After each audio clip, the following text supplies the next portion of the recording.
So it is currently 6:05 in the morning. I'm up early because I forgot about some bread that I had left out that I needed to bake. Praise Yah that it's fine, probably because of the AC. I messed up like a pizza and decided to just make a pizza bread and see how it goes. But yeah, anyways, I wanted to make this quick video while I wait on my bread because I realized I post a lot about the Shabbath, the importance of the Shabbath, especially on my Facebook.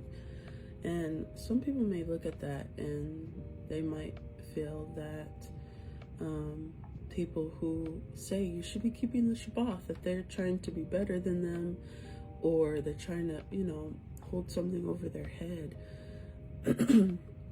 Well, I just wanted to share with you that the Shabbath, and Yeshua said this, he said that the Shabbath it was for man. And I don't think many people actually got that. Sometimes there you have these legalists out there that, keep pounding people on the head about Shabbat without really giving them the meaning or the context behind the Shabbat. And so I'm going to give it to you as someone who has to break it today. Today we have to actually break the Shabbat, and it's not by choice.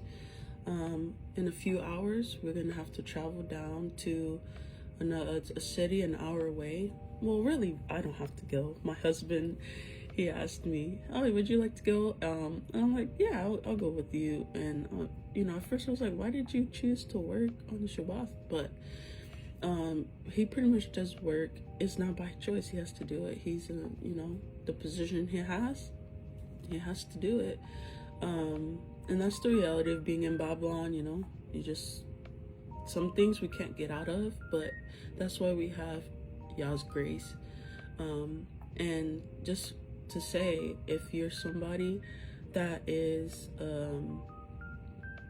gonna look at this and think I'm saying it's okay to break the Shabbat, no, I'm not saying that. But if you find that you still want to do whatever you want to do and you think this is dumb, or you think, oh, I'm being a legalist or whatever, or I'm being a Pharisee, then yeah, this message wasn't for you, I guess.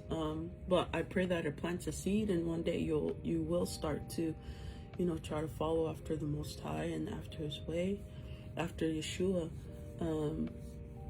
But anyways, so yeah, I just wanted to talk about this because we have to break the Shabbat. My husband, the work that he does, sometimes, he has to go to people's homes and get their permission to measure certain poles and stuff, because it just happens to be on their property and things like that. And this particular person, he told me that he's been trying to meet with them for it's been 3 times now that he's been trying to go on their property. And so they're actually holding up a process with his work. He can't do the work he needs to do until he gets these measurements. He has to do it. If he doesn't, he could, that could be their company on the line. And this person said they were available on the Shabbat. And that's the reality of this world. Some people, they don't have that. They have to work on the Shabbat. And so this is where that grace comes in. Yah has, his job has actually been a major blessing in our lives.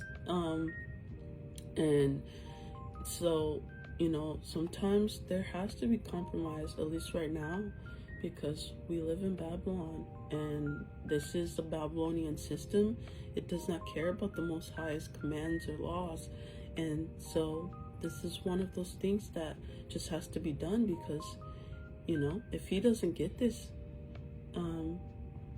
he can't do his work. And what is he in that position for, to do his work? And some people might be like, well, Yah can give you another job. Well, this is actually what Yah blessed us with. And I think, if anything, this was the perfect teaching moment.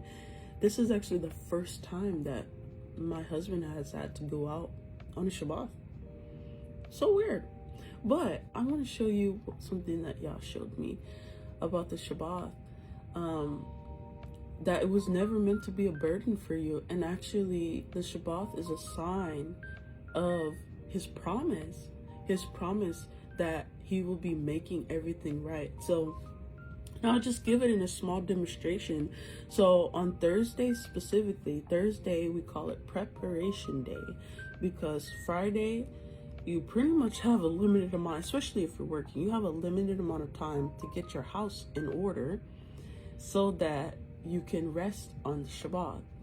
You know, that would be our ultimate rest, is when everything's restored. The heavens, the earth, everything, all things will be made right. Order will be restored. And we do this without realizing, or maybe you do, maybe you figured it out, but this was Yah showed me, because I was actually feeling, you know, a little like upset about it. Not upset with my husband, it's just like we'd actually been doing really well. Like I struggled to keep the Shabbat for a little bit, and we've been doing so well where like literally our house is it looks right on Shabbat, or at least almost right. We don't get everything done, but pretty much close to it, like the most progress we've ever made. And we have to break it now because of my husband's work. But Yah was showing me this for you. This is a reminder of my promise to you. And so I want to just put up a Revelation 21 for you guys to see the specific part of his promise of what he will do in the end. He's gonna make everything new. And when we put our houses, we clean, we prep, and we cook our food and all of this stuff, it's not to look down on those who don't keep the Shabbat, or to say, look at us, we're doing his will and you're not, and you're going to hell. No, that's not what we're doing. We're remembering his promise that he gave us. We trust his word, we trust him. And in doing that, trusting him, we want to keep this because we see that it's not a burden. The Shabbat is not a burden. It's a sign. It's a sign of Yah's promise that he will make everything right. And so, yeah, if you are looking at people like me and you think we're bashing you or we're trying to be better than you, we're not. And this is a prime example. I'm telling you right now, I have to break the Shabbat. But I remember his promise, and I trust him.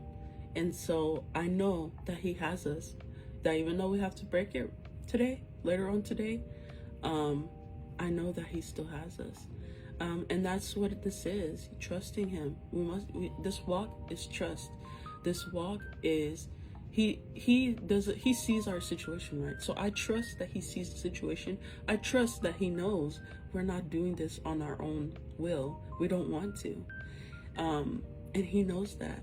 And so I hope that those of you who may be struggling to keep the Shabbat, or you just refuse to, hope you know that this day was never meant to be a burden.